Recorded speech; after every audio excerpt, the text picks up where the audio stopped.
You are listening to the BlahCade Pinball Podcast. I'm your host, Chris Freebus, aka Shut Your Trap, and joining me halfway across the world, as always, Jared Morgan. Hello there.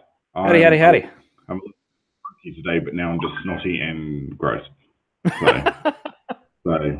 the plague continues. Wonderful. You would hope that it had been gone by now, but oh well. It would, but I don't know what's going on. I might have to get some antibiotics or something like that. All right. Well, you know. Coughing up lungs at the moment is the order of the day, apparently. So, yeah, fun. Yeah, we just had here in the States the good old Turkey Day on Thursday. Yes. Did you have lots of turkey? I had a normal amount of turkey, but then I cut myself an obscenely large piece of Costco pumpkin pie with tons and tons of whipped cream on it. So that seems like a thing you guys do. We actually have those things here, pumpkin pie, and I saw someone basically get one, go to the food court, and just start eating the guts out of it. Oh my god! Right there in the food court. Yeah, it's pretty wait to get home. Just got in there. She was American. You could tell she had the tone, and she was just honing into that thing. Yeah, smashing it. It's funny as to what say. Well, I was really disappointed because I'm one of these people that with pumpkin pie, the proper amount of whipped cream is when you can no longer see the pie. And okay. Yeah, so you must cover the sides and cake the top until you just cannot see the pie. And so we of course had leftover pumpkin pie, but we'd had it over at my sister's and she had the whipped cream. So we still had whipped cream here at the house. And so I go to get a slice and my wife had already had a slice and she left me this just obnoxiously large slice. I was like, sweet. She goes, right. She goes, but there's almost no whipped cream left. I was like, no! I'm sorry, I can't eat it. She was like, I even used a lot less than I normally would just so because I knew that you would throw a fit. And I was like, oh, and I'm shaking the can. There's like, yeah, you can barely feel anything. I turn it over. I was like, I barely was able to cover the top. And I was like, oh no, now I'm going to actually taste the pumpkin. Hang on. So I'm going to taste the pumpkin. Why do you eat pumpkin pie? Have an apple pie instead. No, because the pumpkin pie is purely a whipped cream delivery service. Oh, okay. Why don't you just go squeeze it into your mouth? Because the pumpkin pie also acts as a filling. So, it's a little more filling than just whipped cream in the mouth. But, I don't know if you're doing it right, Chris. I don't know. Oh, I think I'm doing it exactly perfectly right. There's no doubt about it. Oh, right. So I'm also one of these people that I need my pumpkin pie refrigerated. I don't know how people can stand to do warm pumpkin pie. That I don't know. It's like drinking warm soda to me. It just gives me the shivies. I don't think I would do pumpkin pie warm either. Like apple pie warm. Oh, yeah. I mean, a pecan pie, you better believe it. Warm that puppy up. Mm-hmm. But yeah, pumpkin pie doesn't. I don't know. No. Doesn't. I mean, not speaking from experience because I've never eaten it, but I would imagine the texture of it. Wait, you've never had pumpkin pie? No, because if I want to have pumpkin pie, I've got to buy the Costco size pumpkin pie. And if I hate it, then that's a lot of pie to go through. It's $6 for the entire pie. Or maybe in America, it's like 13 here. Oh, okay. Yeah. I was gonna say it's ridiculously cheap here. I know. Food in general is ridiculously cheap over there. Yeah. But, makes sense because you guys might have a big country, but a lot of it is just barren. Desert. If there was, the way they could get around cost here is actually have, bullet trains that just run the length of the country left to right, and just allow cargo to be shipped around quickly. Have tubes, Tubes. Yeah, pumpkin pie tubes. like at the bank of the vacuum tubes. Yeah, they actually had those at Costco. Speaking of, they had those at Costco. They've taken them out. I don't know why, but they had a whole vacuum tube network at Costco, but they've ripped out all the vacuum tubes. Obviously, no one was using them. I've been fascinated with those since I was a little kid. And it makes you wonder how come nobody's ever put one of those in a pinball machine. Vacuum tube. Wouldn't that be cool? You lock the ball, a little door comes down, all of a sudden your ball just goes. Well, because it requires a vacuum system. Fine. They could do it with electromagnets. Then it wouldn't be a vacuum system, but it looked like one. Wouldn't be quite as exciting. That's all I got to say. No, it wouldn't be. So last week, I talked a bit about the beta that was going on for Volume 2. Since then, they dropped a new beta on us, and they made some improvements. So I thought I might comment and let you guys know where we are with the Volume 2 beta. First comment. Sold it.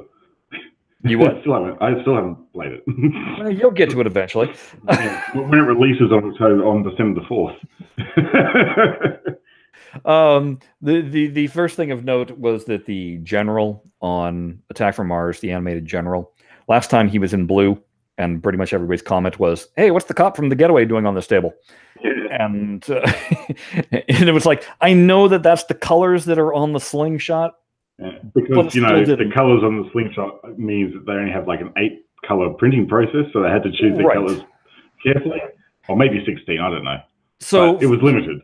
Fortunately, they went in and they adjusted it. He's now wearing a green shirt and tan pants, khaki pants. Looks like an army general now, and it looks so much better. Among other things, because his color scheme now matches the rest of the table. Oh, cool. Whereas before, when he was blue, that was the only blue thing on the entire table. Yeah. So now he actually blends in with the color scheme. Not like blends in camouflage, but looks like he's part of the same design element. Let's put it that way. He has the same color tone as the rest of the table. Yes. The other thing is that they made a big point of saying, hey, make sure you check out Strobe Multiball. We fixed it or did some things to it. And me and you had this big old discussion last week about it. So here's the deal. Because in my mind, I had an idea of what it was like in Pinball Arcade because I was able to adjust the lighting and everything. And so first it's one of those things that, boy, it takes you a long time to activate Strobe Multiball when that's what you want it to activate. Exactly. My God, I don't know how many games I played trying to get that thing to finally cycle up because it's not. It's random. It's random. Really random. Yeah. And so I finally got it, and sure enough, the effect that happens now, the general illumination goes a little bit more dark, you might say. Okay.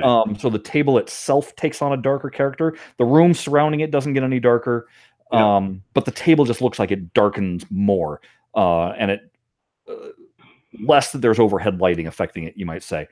And the flashers are much brighter. Oh, good. And so that flasher effect was really nice because it spreads also outside of, instead of just being contained directly under the saucer, which is where that one flasher is. Yeah. The light is spilling out and affecting the ramps and stuff behind there and kind of, glowing. So that's really good. However, you still can pretty easily track the ball. One of the things that when I first got it, the mode I had on ball trails, well, that made it ridiculously easy to track the balls. So then I determined, okay, so I had to turn off the ball trails and then load up Strobe Multiball again. How many games that took to get it to finally go. And then I had it. That was much better, playing without the ball trails.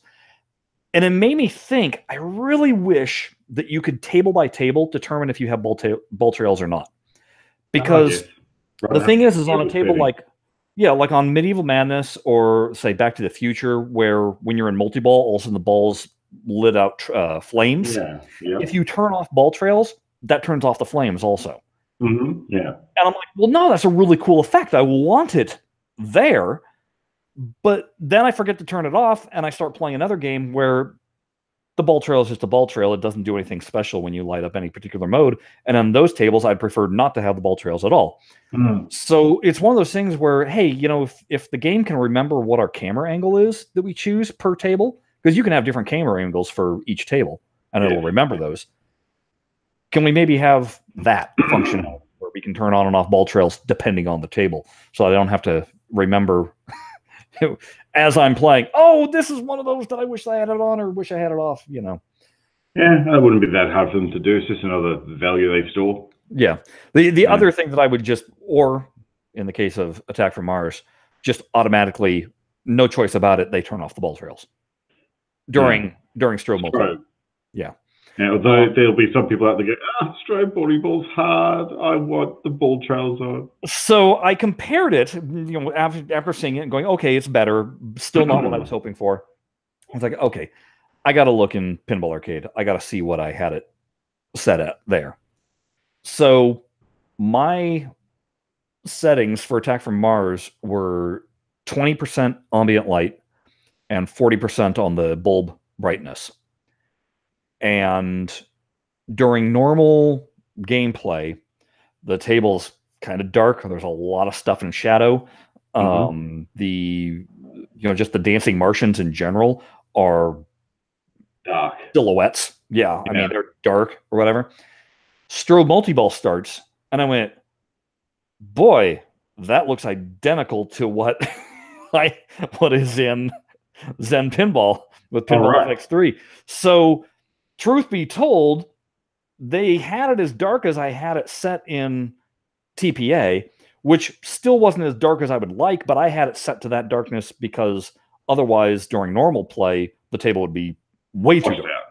Right, totally. And even with all those lights on, it is kind of a washed out. It's not a vibrant color the way that Pinball Arcade has it. So I think in a lot of respects, it's a good compromise for what you were saying, where it's like, hey, in an arcade, that's how I only ever experienced it. And I was wanting, and I actually posted a link in our own private chat for the beta. Somebody posted on YouTube. If you look it up on YouTube, look up Strobe Multi-Ball. And there's a couple people that have it with complete lights out. And I'm like, but that's what I want, because what's great is the strobes glint off of all the chrome. Yeah, it looks awesome. It looks awesome. It's brutally difficult that way too. Yeah. But it looks awesome. So, but I understand that a lot of people would then throw a tizzy over that because it was blacked out room, blacked out table. What's crazy though is when the mode ends and all the lights come on, you realize just how bright all the illumination is, even in a blacked out room. So I recommend giving that a look. Go look it up on YouTube. I'm going to check it out. Yeah, just type in Strobe Multi-Ball, and there's a couple of variations of it. And there's actually one in there that is a fairly close approximation of what Zen has done, where it's a fair amount of light, but it's still dark enough that you get the strobe effect. So I watched the when they were doing when I was doing the post-production for the last episode, I decided to have a look at the Twitch stream because I linked that in the show notes. Yes. And I sort of fast forwarded through a bit of all the stuff getting started and looked at it, and they were in Strobe Multi-Ball. And I thought, yeah, that's how I remember it looking. At that point, just like the whole back of the playfield lights up with the strobe shot. Yeah. And it sort of bleeds out from underneath the saucer and hits some of the ramp surfaces. And I go, yeah, that's pretty much how that thing looks when you're playing in a well-lit room. And it's sort of like, like for me, it was like, yeah, that's correct. They've done it right in that lighting, with that lighting. I like and that was the first beta. So I'm on to the second beta where it's even darker than that. So yeah, it will look good. I'm looking forward to playing it when it goes to general. I'm not going to bother installing the beta at this stage. It's too late. I'll just wait until it hits general availability and be surprised and delighted with everybody else. It is of note also, if you look at TPA, you can really see the difference in how the light throws in FX3 as opposed to TPA, because again, just with that one single solitary flasher going off in TPA, it is contained entirely within that wedge, box underneath the saucer. It does not spill anywhere else.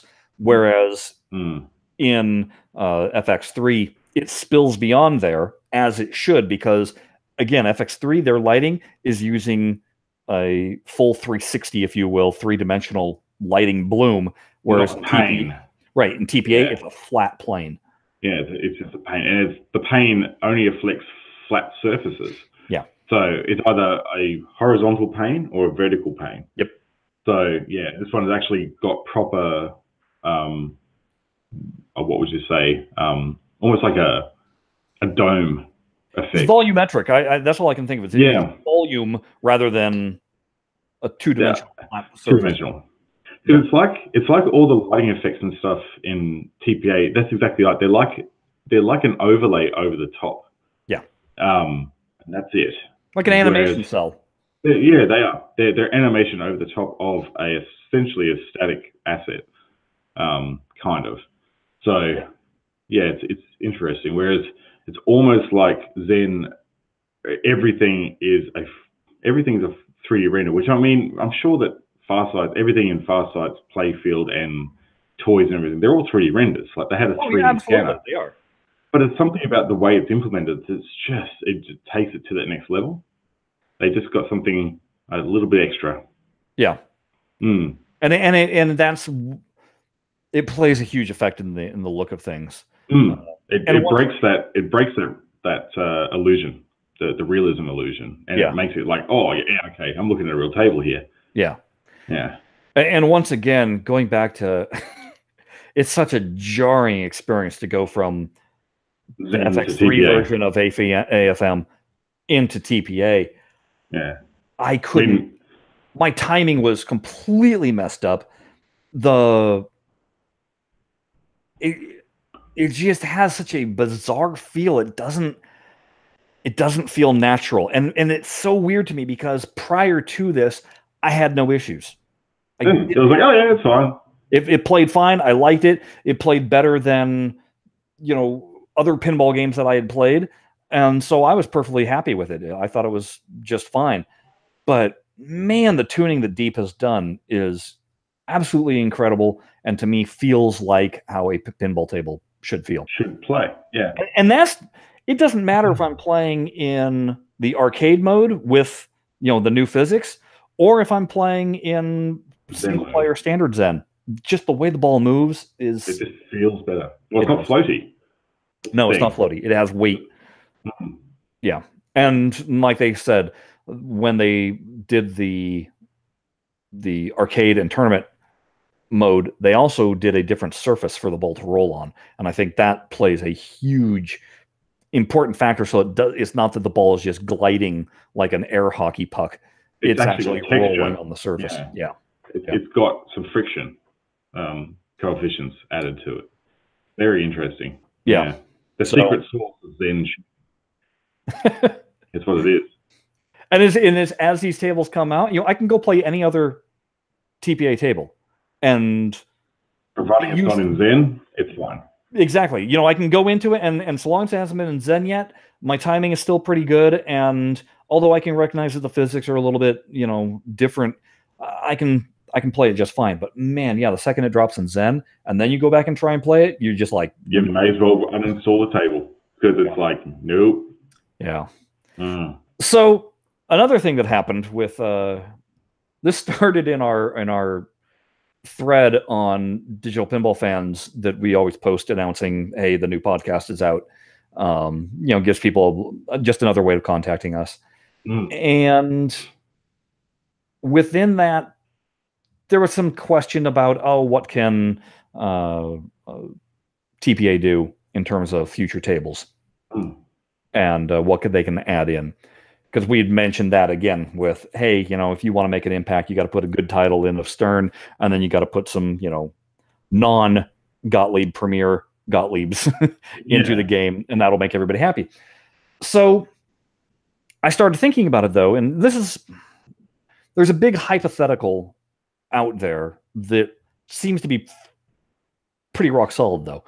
And that is in regards to licenses that Zen has already done preclude Farsight from being able to then do that license. So the big obvious one is Deadpool. Deadpool, yeah. Zen has already got a Deadpool table. Stern just came out with their Deadpool table.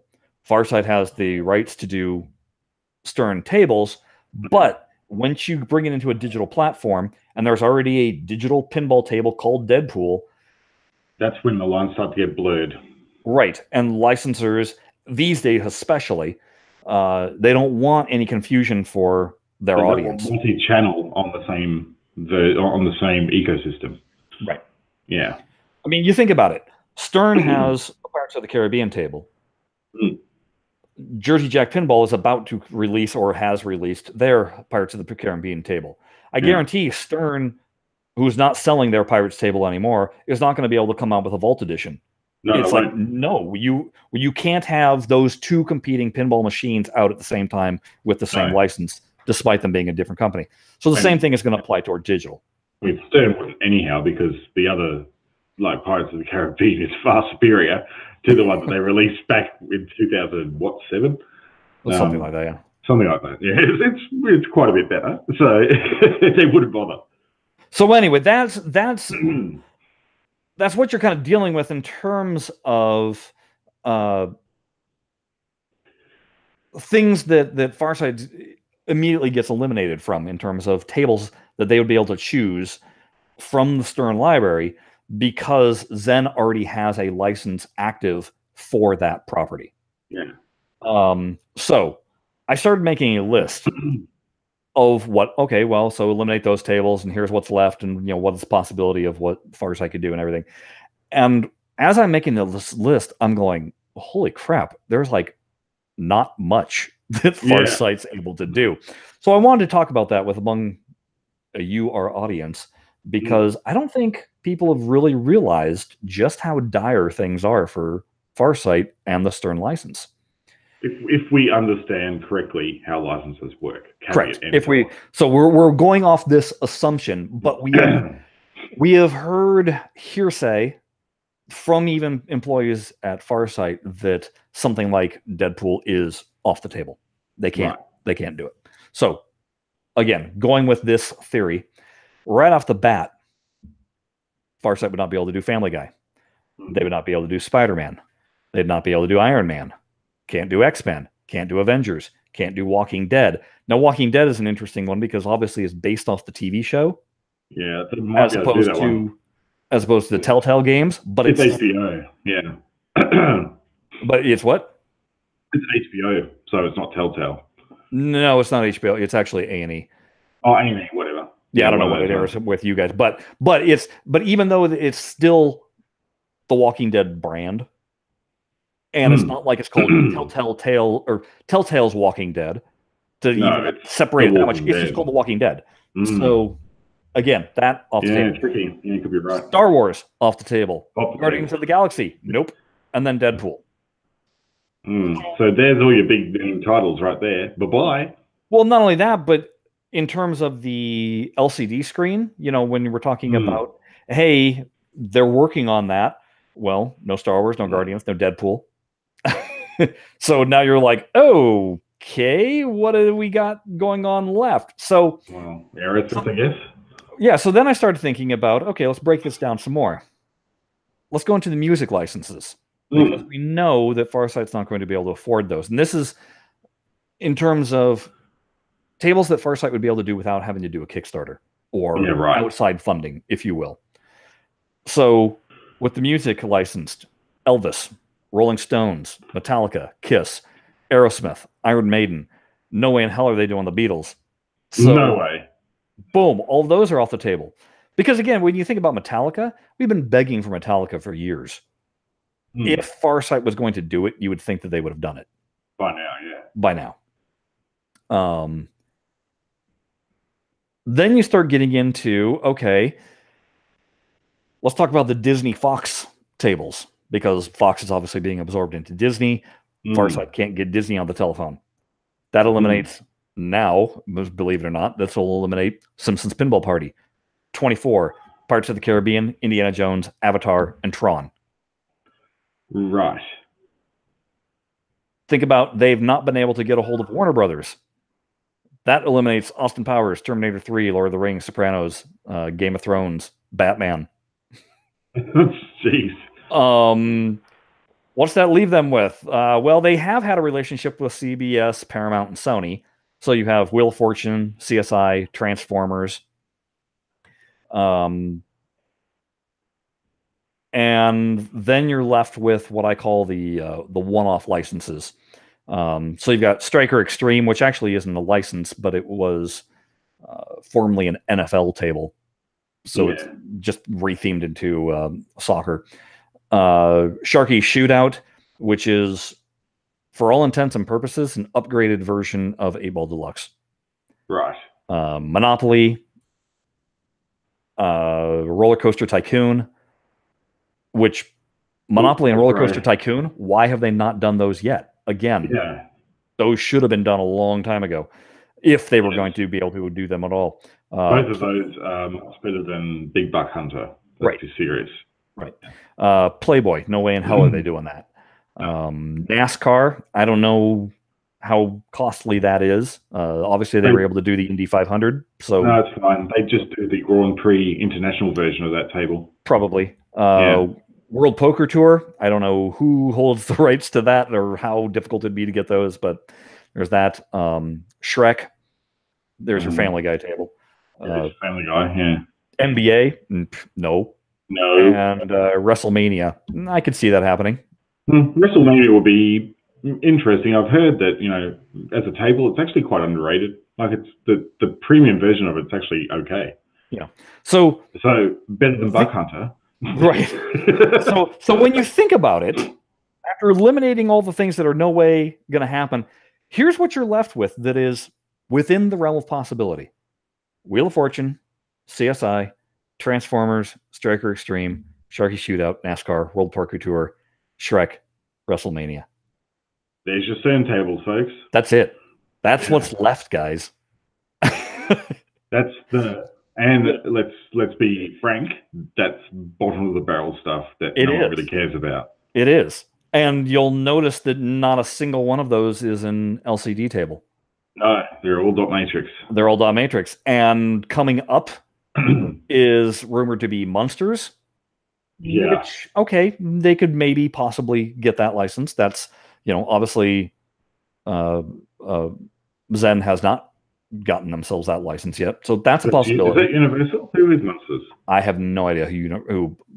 That's one of those things when you start getting into those old TV properties, it could be anyone. Who knows who holds the licensed rights right now? Because I was trying to figure out, like, who owns Popeye? Sure, it's Games World Syndication or something like that, but who legitimately owns it? Because at one time there was 3 different studios developing a Popeye animated movie. Oh, right. Jeez. So I don't know who actually owns it and how difficult it would be to get that license, you know. But so beyond Munsters, the next one is the rumored Elvira table. Yeah. Which again, could they get it? I don't know, but all Zen has to do is quickly swoop in and lock up the rights for their Williams Bally collection, and again, boom, that would be taken off the table. Yep.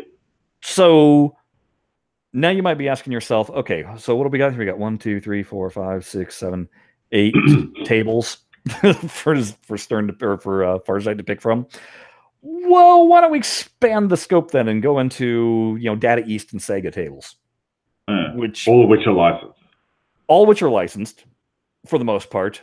And the situation doesn't get much better because music license, Guns N' Roses and Tommy. Yeah, good luck securing those for the cheap. Yeah, have fun getting the Who. Yeah. Disney and Fox, you're back to the Simpsons table, Star Wars, Independence Day, and the X-Files. None of those are going cheap.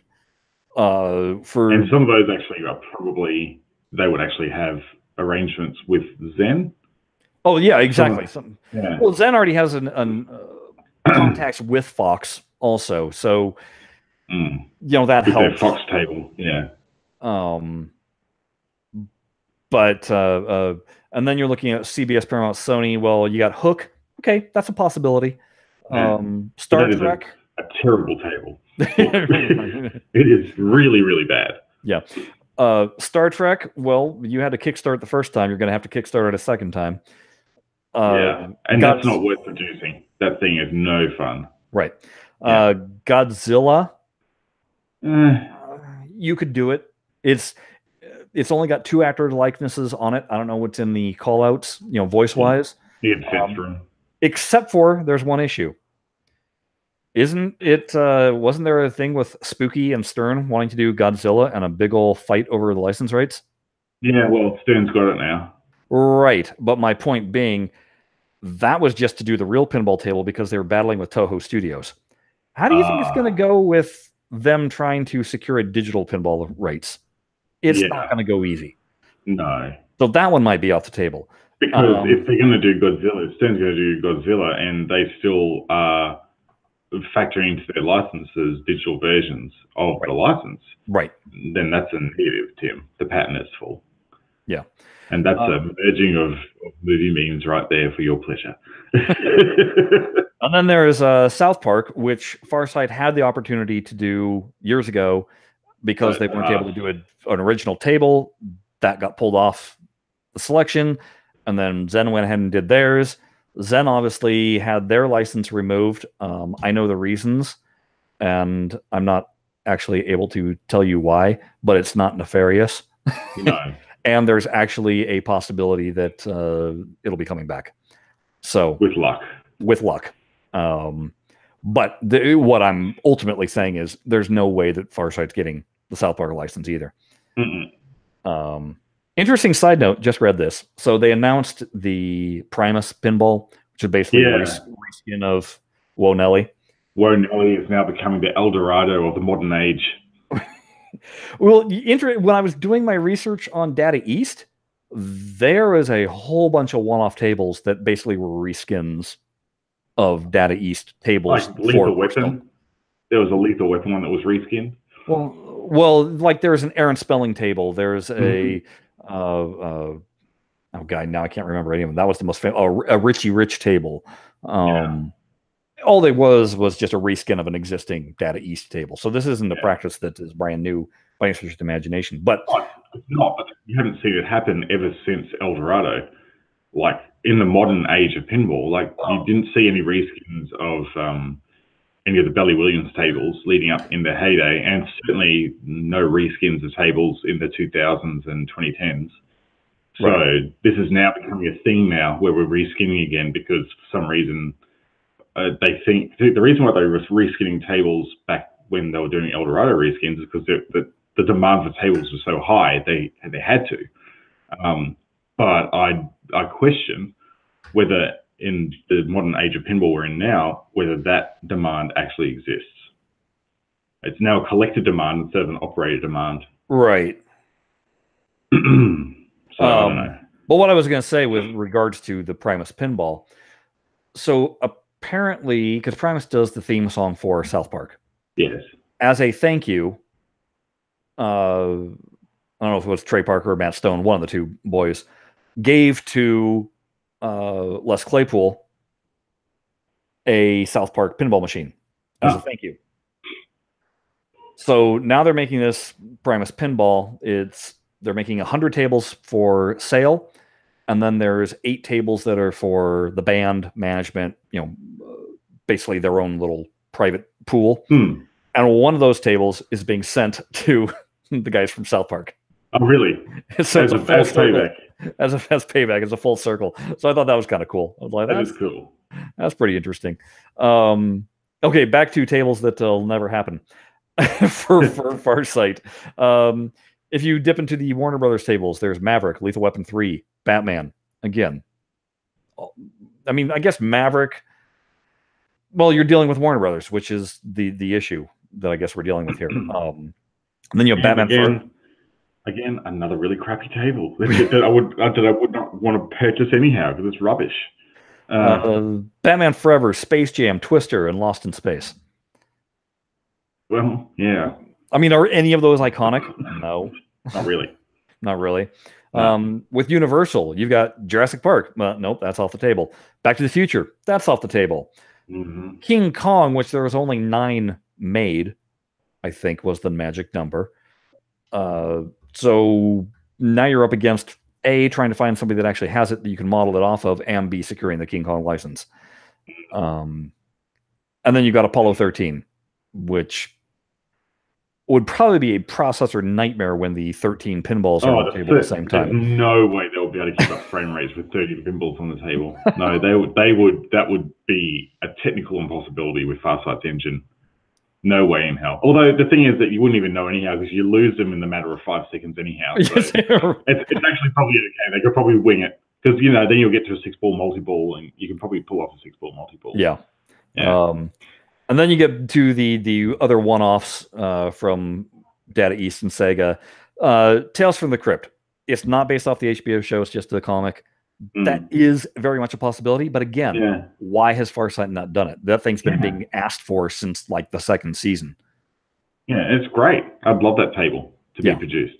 There's another WWE table, Royal Rumble. Royal Rumble's fun. Yeah. Rocky and Bullwinkle. I would think that that's an obtainable license. Yep. Teenage Mutant Ninja Turtles. Well, which that could be tricky. It's I know it's not even the Nickelodeon version. It's because if you look at the back glass, it's not based off of, I don't know what the Eastman and Laird comic series. Probably is what it's licensed through. But that being said, again, who knows who controls the license now? Now, yeah, it certainly would be Eastman and Laird. Right. RoboCop, which, well, the new one was by Warner Brothers. The old one was originally by Orion, which my DVD copy of it is put out by Fox. So who knows, again, who owns the rights to that one? And is it worth going through the hassle? Another Playboy table, not going to happen. Monday Night Football, not going to happen. Baywatch, again, requested, but it hasn't been done. Is that CBS? No, it's completely independent. Oh, that show was... It aired on NBC the first season, but it was not produced by NBC. And then it got canceled, and then it was entirely independently financed. Oh, right. Okay. There you go. That will be a nightmare to track down. Probably. And maybe that's why we haven't seen it. GoldenEye. Yeah, do you think they're paying for the Bond license? No. Nope. Boy, that would be expensive. Viper Night Driving. That'd be fun. But they didn't pay for the Corvette license. Yeah. You know? And that leaves you with... Basically, what that leaves you with is the 4 completely non-licensed Data East tables, which are Checkpoint, Secret Service, Torpedo Alley, and Laser War. Okay. So, again, things are a little more dire than we might think. The first thought, yeah. So, let's start rolling out those EMs, I guess. You know, and I guess my point was that we'll see... I've been saying give Farsight 6 months. Let's see what their actual plan is, and that means from when? That was back in September. So basically, I'm giving them until March. Yeah, we need to, because we knew that there wasn't going to be any new tables for the rest of this year. Yeah. So within 3 months of the new year, they got to put out something. Yeah. Otherwise, that's too much of a gap between what they've been doing. They've been promising that, no, we've got things in the works. But they haven't announced anything. Like I said, when we asked them about the LCD screen, they said, yes, we have a plan, but clearly, for what table would you even use it? Yeah, well, yeah. There's nothing out there that you're going to be able to afford that we know of. I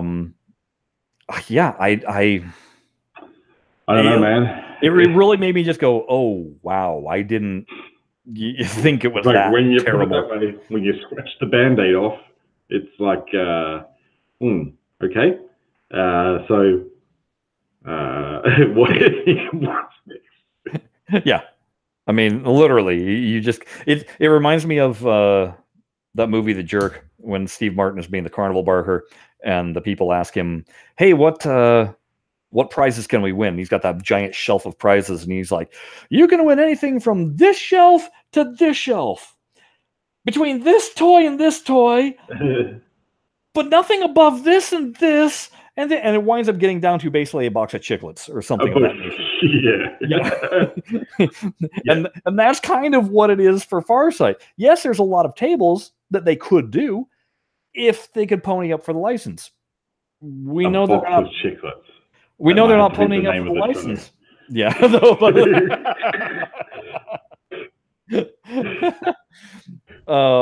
Yeah. So, meanwhile, over at Zen, things are looking rosy. Well, yeah. I don't quite know what to say. It's sort of like, yeah. I mean, I guess it's feast or famine, but... Yeah, I've got nothing except to say I can't argue against what you said, Chris, and it's a little bit distressing. Yeah, we love the speculation, but this is kind of sad speculation. We don't love this sort of speculation. No, because unfortunately it's a little bit real. Yeah. So we'll like I said, I hope that Farsight pulls a rabbit out of their hat. I would love it if they just said, "Screw this, we're doing Capcom." Hey, that's fine with me. Yep, shut up and take my money. Yeah. It'd be $20 a table, but shut up and take my money. Poker with coins and Smithberries, but shut up and take my money. Yeah, so like I said, we'll see exactly where it goes from here, what they're able to do. But yeah, I guess another 3 months will tell us. That's what I think. Because if we don't hear anything in 3 months, that to me is anything like a newsletter. Yeah, like, that to me is, no one's been tuning into their streams that they've been doing. Like they haven't talked about anything in there. Like because they have been twitching. Right. So I noticed the tone in some of the Twitch messages that they send out on Twitter. I'm going, that's very strange. But anyhow, it seems like, hey, come look at us. We're giving away stuff and things, and hello, we're here. Is this thing on? Yeah, it's a bit like that. I don't know. It's awkward. So, what's something good we could talk about? Something good. Well, for those of you watching on the YouTube here, you might have noticed something blue and striped behind my chair. And it's not Sonic the Hedgehog. No, and if I move ever so slightly, you can see that there is the minicab painted. Yes. You'll notice the little white area there down to the side, and that, I'll just angle, is the start of throwing the logo on the side of it.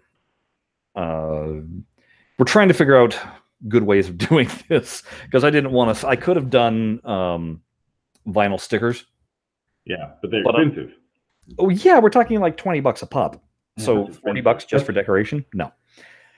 So like almost the cost of your buttons and stuff, right? Yeah, I mean, so basically, it was looking for a solution that could be painted on, and so we're trying some things out. And you could have done the classic 60s, 70s, and 80s thing and just made a stencil. I could have. But then you went, nah. Well, you know what I've discovered during this whole process, too, is I suck at painting. Right, yeah. It's hard, right? Well, I did this all with a roller. Oh, you did? Yeah. Oh. And taping it off. And not really thinking about the fact that once you do it with roller, you've immediately created a textured surface. Yeah. And so then when you go to paint, tape off for stripes, because it's textured, no matter how hard you seal that tape, paint doesn't seep underneath. So I had to do touch-ups on both the black layer and the white layer. So that sucked.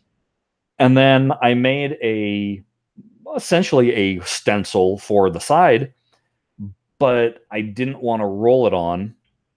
And I decided to brush it on, and that kind of made the paint lumpy. And I realized I should have sprayed it. So this is why this is the prototype box. This is the alpha. This is the alpha of the cabinet. Yeah. This is me learning what works and what doesn't work, and what to do next time will be better. Yeah. What you'll do next time is just get a whole lot of rattle cans and spray it. with a color that looks mostly what you can get from Home Depot. Well, I mean, I have a spray gun. It's more of my laziness of not wanting to have to clean the spray gun after the fact. But here's a case where, let's say, 5 people end up wanting one of these. Well, you just spray them all in one hit. Now I can, spray it all in one hit. Now I'm not throwing in just a tiny bit of, paint for what I'm going to spray. I'm going to need a larger amount, and so it's not going to so volume. Yeah, volume works better for time spent. As my friend said when we were cutting this on the, not on the CNC machine, but there was parts that we had to rip on the table saw. And he goes, look, we're spending 20 minutes setting up the angle blade, setting this all up, pulling it out, getting it all ready for the cut. He goes, the amount of time spent to cut one is virtually the same as if we cut 10. Yeah, exactly. So clearly, the more that the more that I'd be making at the same time, the easier it is over the long haul, rather than if I was doing one by one, that would be brutal. You'd have to do it. You'd have to like save up the orders and just do it all in one hit. Yeah. Because you'd be nuts otherwise. It costs you a fortune. Like, because you have to pay this bloke, right? Because he's doing it like as a solid for you now, but he ain't gonna do it as a solid after this. No way. And nor should he. Well, I mean, especially like I don't know if I mentioned this before, but just doing the cuts on the CNC machine for all 6 sides, 5 hours. 5 hours. 5 hours. Wow, that's for one box. One box. Oh yeah, right. So that's a lot. But the thing is, if you're doing an order of 5, you could actually plot out on the piece of ply exactly how you could get the same side 5 times out of that piece of ply, and it'd probably be a lot more efficient. Because you'd be able to, dovetail. Just even cutting the circles into the side, I mean, it's doing it layer by layer, if you will. And I watched as it did one panel. It took a half an hour. Oh, geez. Just to do that one panel. So it doesn't matter how many you have laid out next to it. It takes that long for it to grind down. It's essentially like a massive router, isn't it? That's exactly what it is. It's a router on a computer-controlled arm. Yeah. Yes. So yeah, it actually doesn't slice through it like a saw would. It grinds it down. Yeah. Yeah. Other things that I discovered. So my legs, which were that, silver but dingy, I want to spray in a texture coat, and like also here, this is the hinge that's going to be on the back of the it's just a piano hinge. It's going to be on the back of the lid. Well, I sprayed that into this lovely black hammer. You can kind of see the texture there in the as it catches the light. So I did that on the legs, came out really good. So then I also did it on the faux coin door. And the coin door, if you remember, was 3D printed, but unfortunately, it's too large of a surface to be done in one lot. So you had to do it in 4. So it had to be done in 4 pieces, in which it was then glued together, plastic filled, and primed a little bit. And so I sprayed that exact same stuff onto it. So here it is, but it split it. Oh, what? How did it? So it reacted somehow to the glue, and I had this outside in my garage. It wasn't a particularly hot day, but sun was shining into the garage. But this was sitting flat on a flat surface, and the seam here all of a sudden warped up by a solid inch and started splitting. So then I heat gunned it back down into place and thought it was all cool. Let it sit for 2 days in the shade, not anywhere near the sun. I went to go pick it up, and it just separated. Oh, so we're now thinking of doing this entirely out of wood using the CNC machine. Oh, really? Oh, right. Okay. So wrapping that. Okay. And then we'll actually be able to use screws to hold it in place rather than double-sided tape. So we'll see how that works. That's such a shame. You're sorry, dude. I broke your 8 hours worth of masking, filling, and well, it was as he termed it, it was 4 hours of sanding and filling.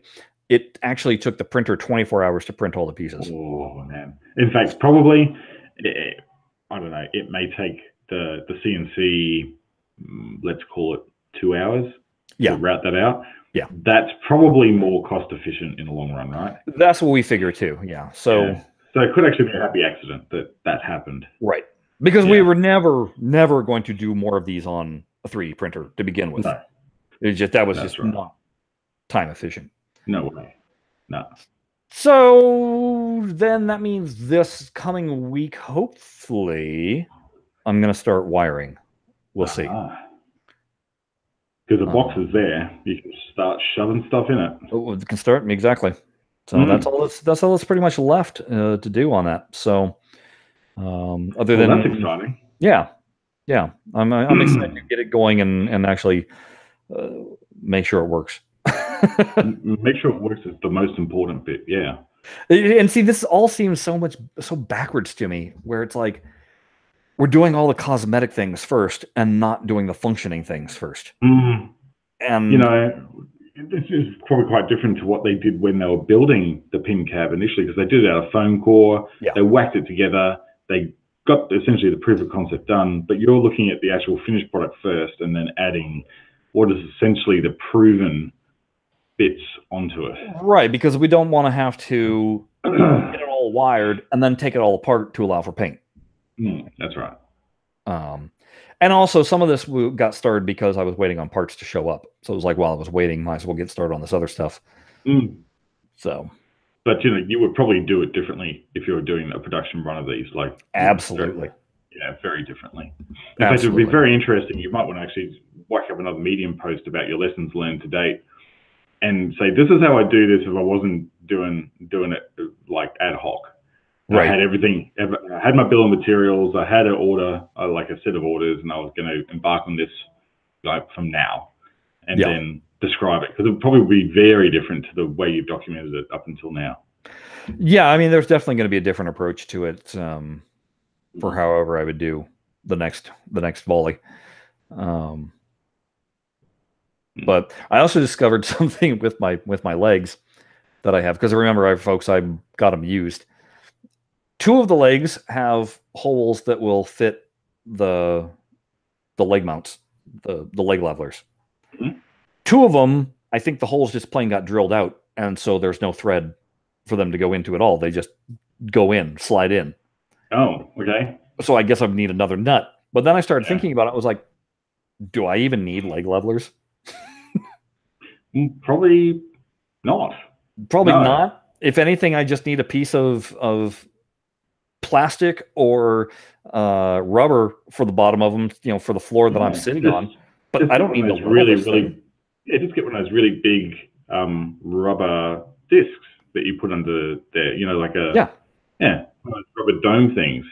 Yeah, and you'd be fine. So, I think I'm not going to bother even worrying about that. I do. I get one of those. I get 4 of those solid rubber door stops and just put a bolt through them, and then bolt them to the bottom of the leg. That's what I do.